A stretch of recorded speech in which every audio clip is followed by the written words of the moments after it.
back to Reads and Threads. My name's Kate. Hello if you're new here. Welcome back if you're joining us again. It's that time again to set up our TBR for May, but today we're going to be playing my new TBR game, Reach the Castle.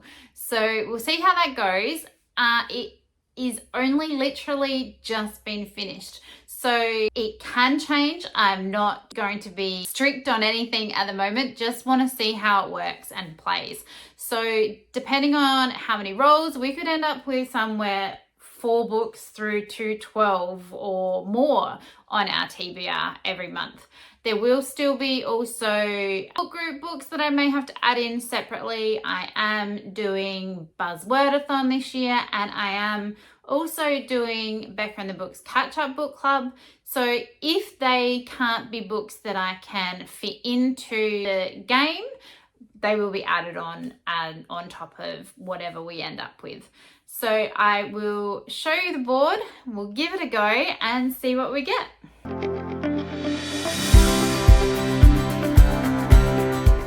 Okay, so this is the board for Reach the Castle. So there is a fair few squares, and the point of the game is for our little character to reach the castle in the top right corner. So I am going to be playing with my little Zelda amiibo.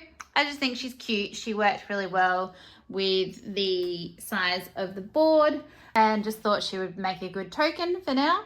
We do have a 12-sided die that I will be rolling, mainly so that I can make sure that I can hit the first square. I was originally going to use 2 6-sided dice, but realized that that wasn't going to work. And with 1 6-sided dice, it was adding an obscene amount of books to the game. Now, in saying that, after we play a few times, if the 12-sided dice doesn't seem to be working, it's giving us too few, I will swap it out to a 6-sided dice. But until we get going, I'm not going to see how it's really going to work. So each coloured book represents a different tub around the edge. So these have been set up and they actually correlate with when I added books to my want to read list. So each tub has a series of pieces of folded up paper that have covers of books in them. And then there is 3 of each spot on the board. So 3 mushrooms, 3 owls, 3 bows and arrows. So the same amount of options for each category. And then we have these cute little cat tokens here, and they correlate with these prompt cards. So my cat is Murphy, and I wanted to include him in the game.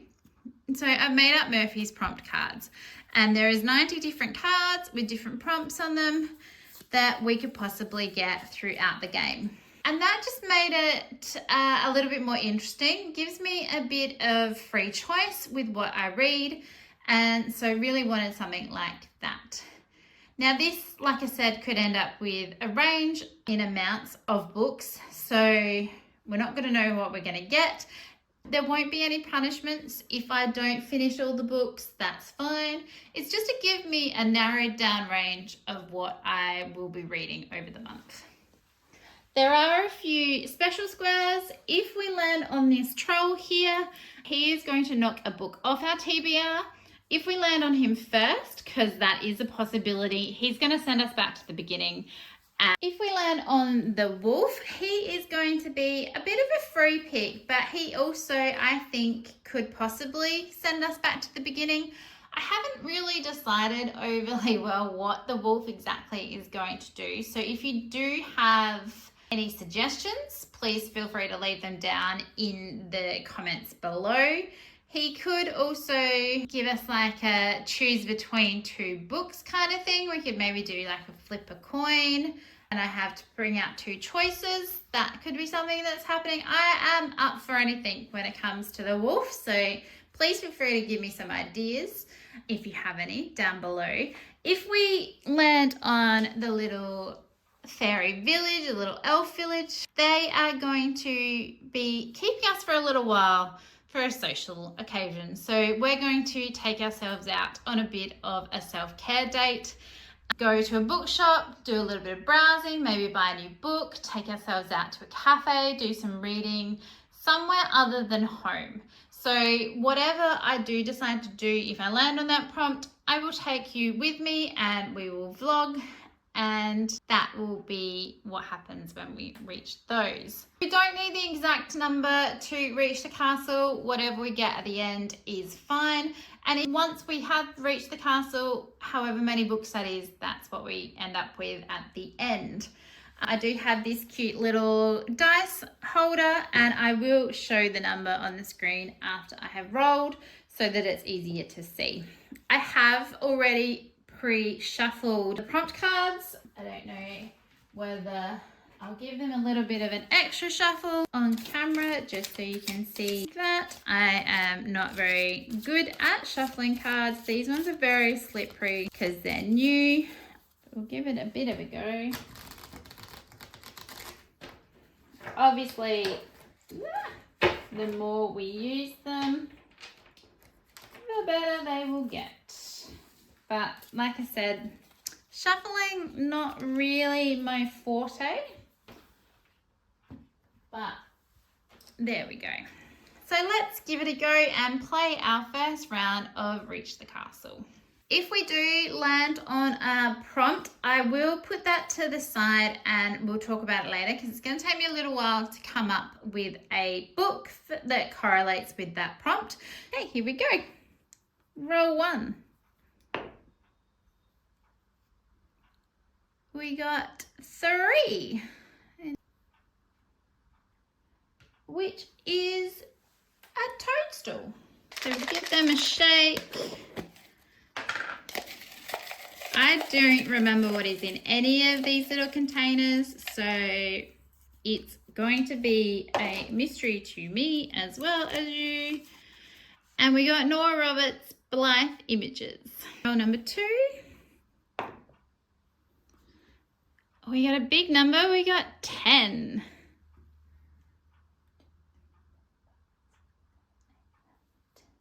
That got us a broomstick. Give those a bit of a shake. And this is all the stuff I added in 2025, so this should hopefully be something that I've come across recently. Let's try this one. Queen Charlotte. Roll number 3. Another big one, we got 11.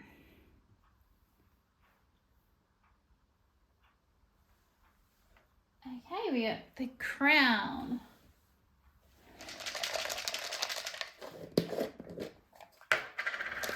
There's a bit of a go.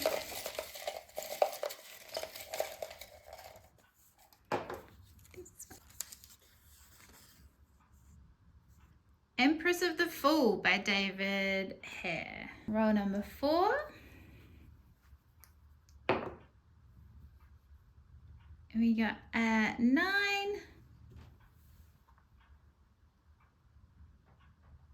We got a sword.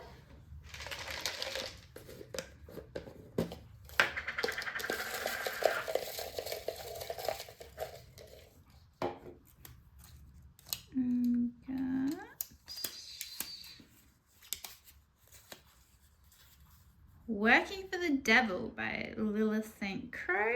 And depending on if we roll a small number now, I'd say we might reach the castle.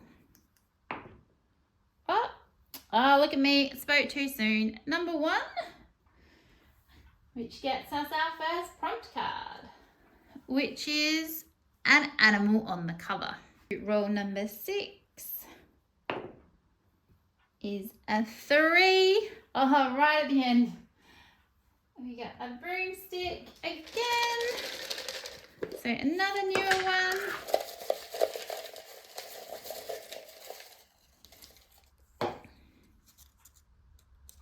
And we got Fates Divided by Jay Barnard. And that should be the end. So no matter what I roll, we have reached the castle. So I will take you back to the library and we will go through all of these together. Okay, so let's go through the May TBR. So the first go at Reach the Castle was a lot of fun. I'm happy with the number that we ended up with. I do have to add in a few more books on top of that, just for book clubs and other things, but we'll go through those as well.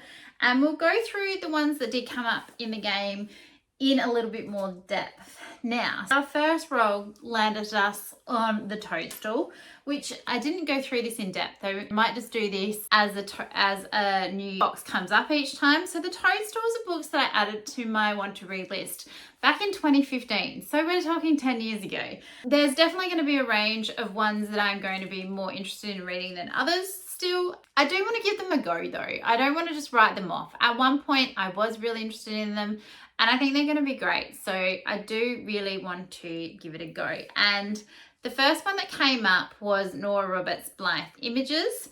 And this has been a goal of mine for a fair while, to read all of Nora Roberts' backlist once I found her and really liked her. Now, some are going to be more romance than others. Some are definitely more Mills and Boon-esque than others. This one is actually her second book, I think, that she released, or her second standalone one anyway. So we'll go through the synopsis of each of the books. I'll put the covers up here like I normally do. And so this says, beneath her sophisticated beauty, fashion model Hilary Baxter was still just a small town girl from Kansas. How could she be expected to resist the devastating charm of her new employer, mesmerizing magazine mogul Brett Bardoff? Brett knew all the moves, all the right things to say to leave a woman defenseless. But as he discovered the alluring innocence behind Hilary's world-famous face, it was Brett who was left defenseless against the pull of his own heart.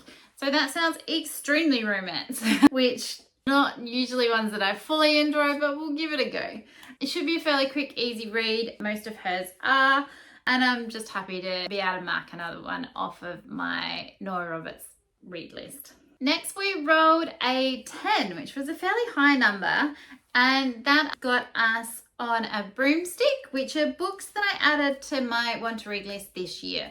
So they're going to be fairly new ones, or ones that I just realized that I was interested in and came across this year, either from watching BookTube or just starting to look around a bit more at what I wanted to actually read.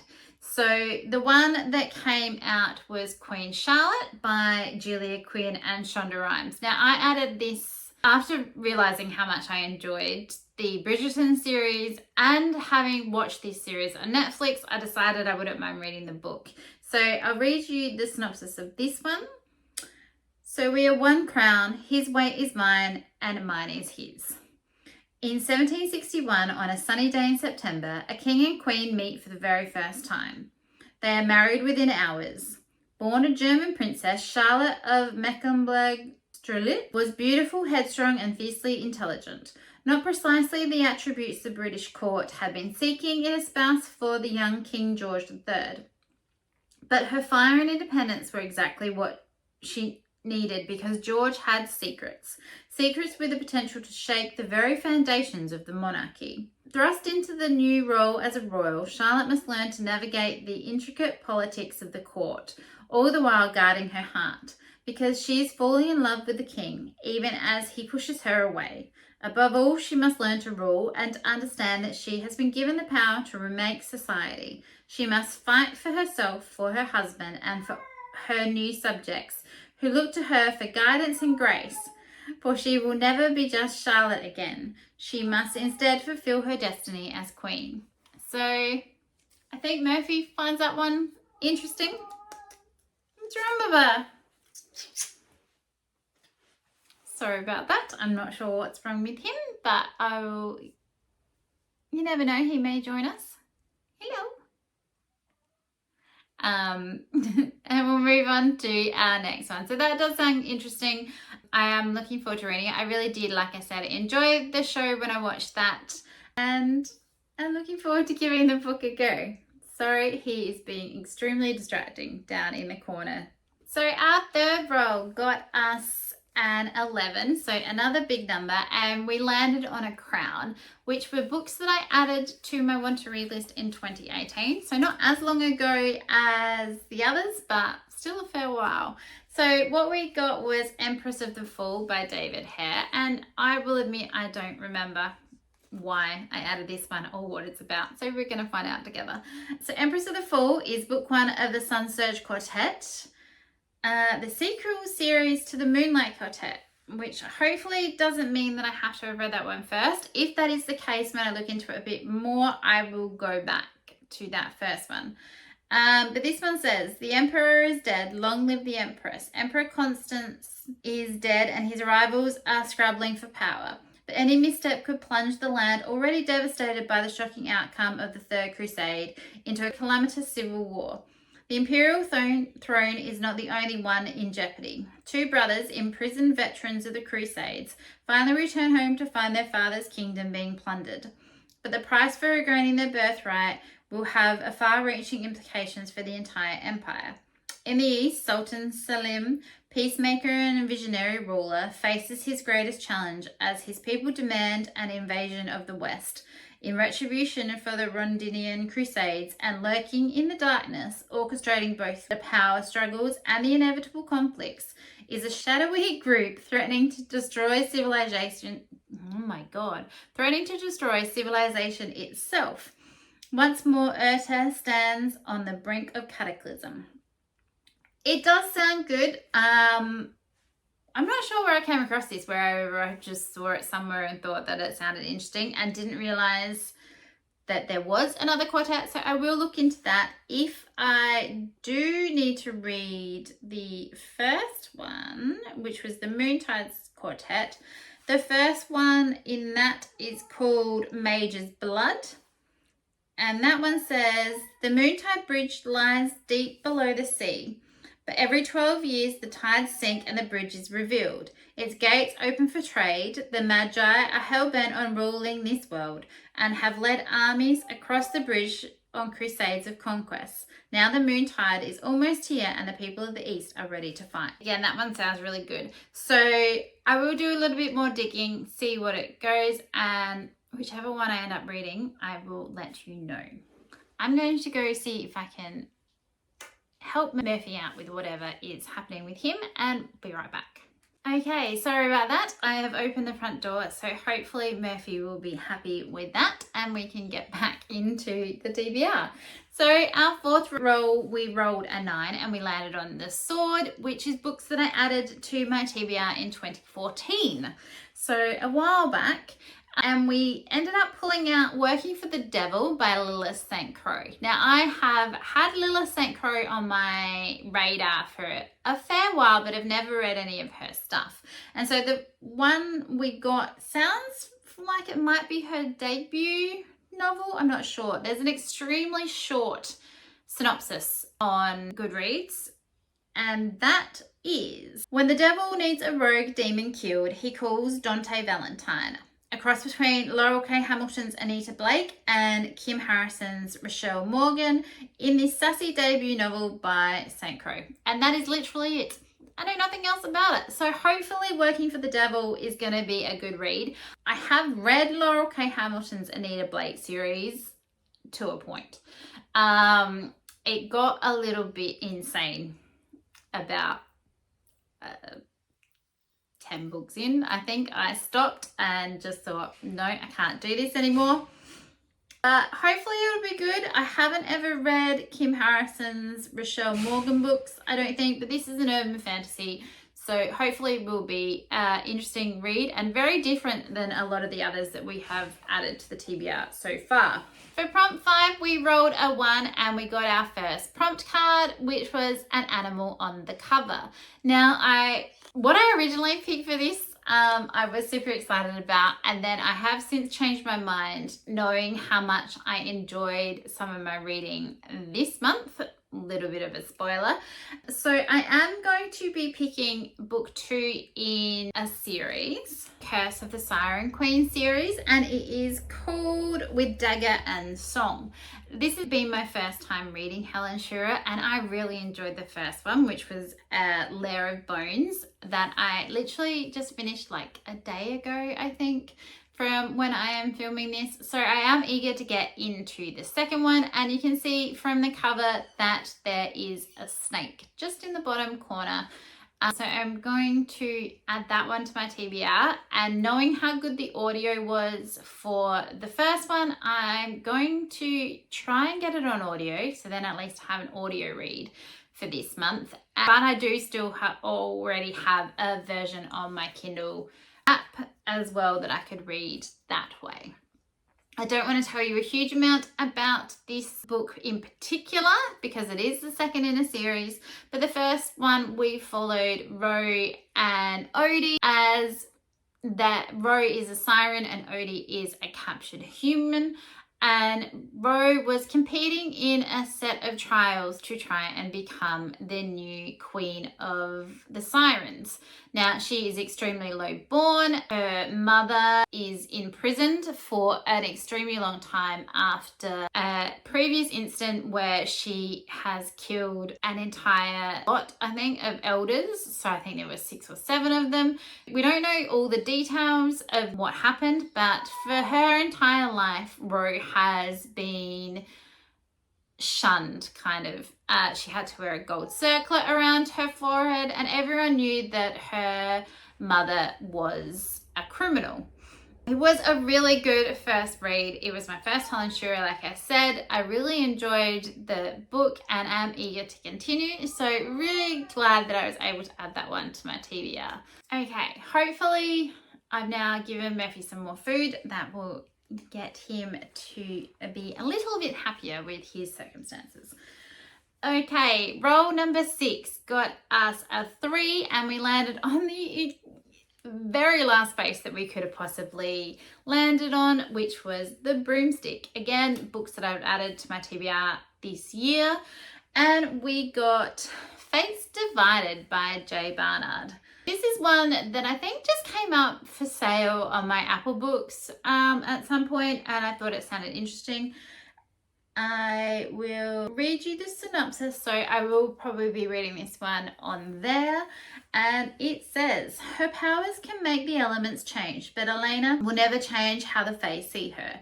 Half-breed, the lowest of low. Halvan, the forbidden offspring produced by the mating of a Fae and a human. The only thing Fae despise more than Halvan, well, nothing. When a deadly virus sweeps their world, killing immortal Fae, a secret about the royal bloodline is revealed. The half-breed holds the key to their survival. And on her 18th birthday, Elena discovers a world of warring fairy kingdoms, and her fateful place in it among her enemies. If only she could unlock her powers. With no one to trust, she turns to the beautiful, brilliant boy next door, but Derek has secrets of his own. He's a half-breed like her, and his father is the cruel king who wants Elena dead at all costs. The last in line of a powerful Fae, she refuses to use her magic for those who hate her. But when she discovers her Fae mother is still alive, she will do whatever it takes to earn her mother's freedom, even agree to help the enemy. I think that's going to be lots of fun. It does have a R18 plus on the Goodreads that just warns you that it's getting an R18 plus due to language, mild violence, and sexual situations. So it'll be interesting to see what happens. This is the first time I've read a J. Barnard. Just interesting to see, one, if I like the way they write, and see if I find the series interesting and continue on. That got us to the end of our game, which, like I said, was lots of fun. I am really happy with how it's worked out.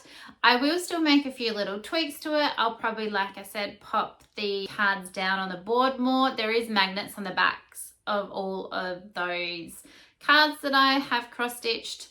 I will probably attach those somehow just to make it a bit easier and work a bit on the setup. So hopefully the visuals weren't too bad. I'm just using my camera on my phone and hopefully that setup isn't too bad. I will look into improving that at some point as well. The next lot of books that I need to add to our list. My Book Hose Book Club book. Book Hose Book Club book, which is my in real life book club. Will be reading this month 55 by James Delagi, maybe? Delagi? This one says, Wolf Creek meets the Dry in this superb new outback thriller. Willbrook, Western Australia is a sleepy remote town that sits on the edge of an unexplored wilderness. It is home to Police Sergeant Chandler Jenkins, who is proud to run the town's small police station, a place used to dealing with domestic disputes and noise complaints. All that changes on a scorching day when an injured man stumbles into Chandler's station. Gabriel is covered in dried blood. He tells Chandler he was drugged, driven to a cabin in the mountains, and tied up in iron chains by a man named Heath.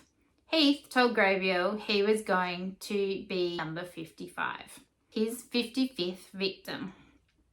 As a manhunt is launched for a murderer, a man who says he is Heath walks into the same station. He tells Chandler he was taken by a man named Gabriel, who told Heath he was going to be victim 55.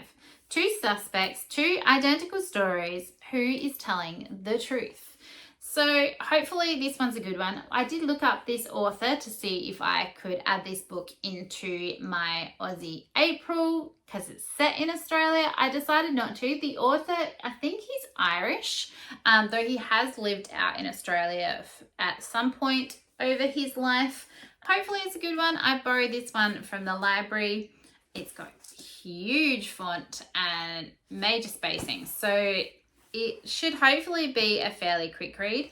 Mysteries, thrillers, that kind of stuff aren't usually my thing. I haven't read a huge amount of them, but I do want to add in more mysteries to my reading. I do have a fair few on my want to read list that are in the game, so it's possible that they will come up. Mainly Anne Cleves at the moment is who I've put in there, but I'm more than willing to try some others if you have any good recommendations. The next book club that we are going to be needing to read fairly early in May, I need to have this one done by the 9th, is Ruin by Gwynne. It's the only one of that quartet that I don't currently own physically, though I do have all 4 on my Apple Books as well. So I will be continuing on with that one. Again, I'm not going to read the synopsis for this one because I don't want to give anyone any spoilers.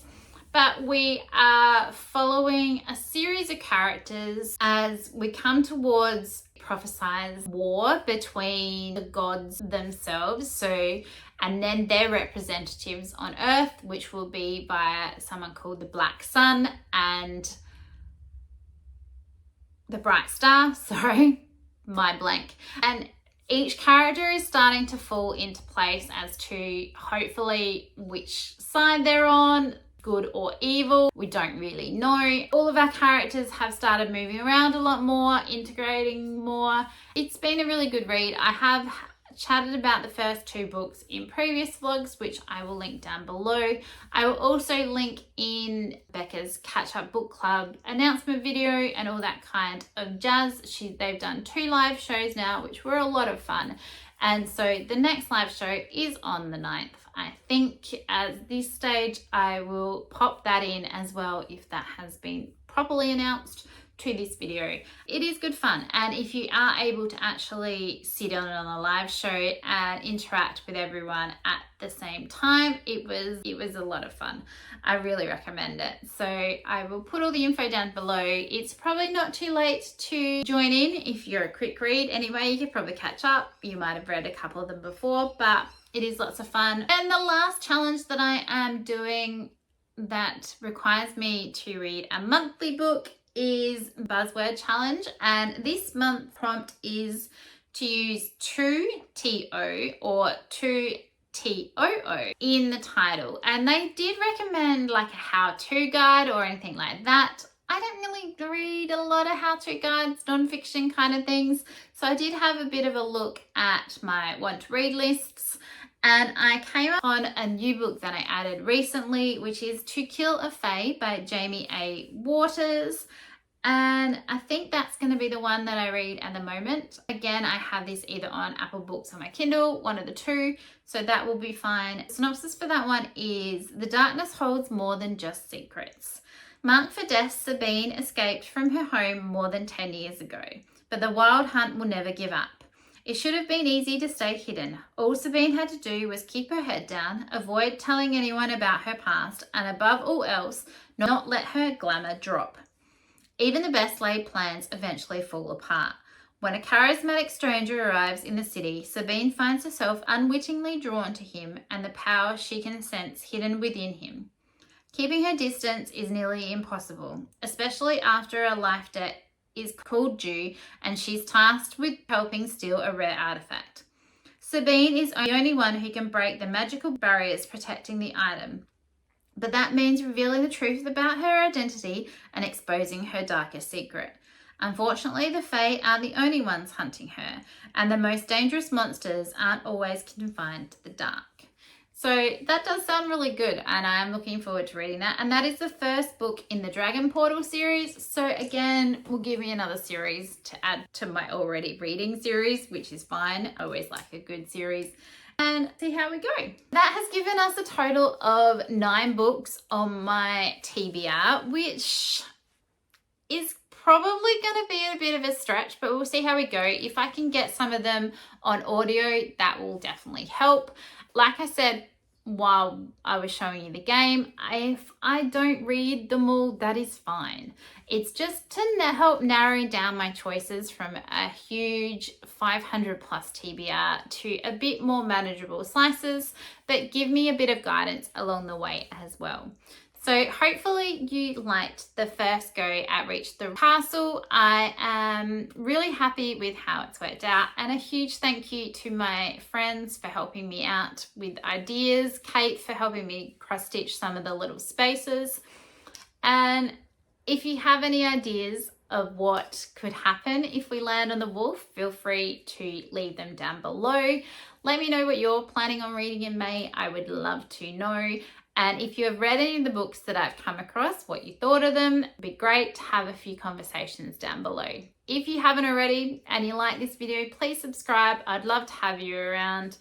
And I hope that wherever you are just having a really wonderful day. And we'll see you next time. Bye.